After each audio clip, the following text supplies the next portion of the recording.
వర్షం ఇక్కడ జోరుగా పడుతుంది. స్వెటర్ కూడా వేసుకున్నా, చలి పెడుతుంది. క్యాబిన్లో కూడా నీళ్ళు పోతున్నాయి లోపలికి, చూపిస్తా. ఇంట్లో కూడా నీళ్ళు వాటర్ పోతున్నాయి. ఏసీ కూడా బంద్ చేసిన ఎందుకన్నా మంచిదని.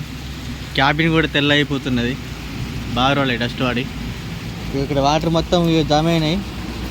ఈ విధంగా జామ అయ్యి మొత్తం వీళ్ళకి లోపలికి తేలిపోతున్నాయి. క్లీనింగ్ చేసే వాళ్ళకు, బయట బల్దియా కంపెనీ వాళ్ళకి బాగా ఇబ్బంది ఉంటుంది. చెత్త మొత్తం ఎక్కడెక్కడ జమ అయిపోతుంది. వాళ్ళు క్లీన్ చేయాలంటే పని బాగా అయిపోతుంది అన్నమాట. వాళ్ళకి ఒక దగ్గర మొత్తం జమ అయిపోతుంది. ఇక జోరు పడుతుంది వాన. ఇదే డ్యూటీ ఇలా, వర్షం డ్యూటీ ఇలా మొత్తం చాలా వాడుతుంది. క్యాబిన్లకు నీళ్ళు పోతున్నాయి. నేను గొడుగు కింద నిల్చున్నా సారీ.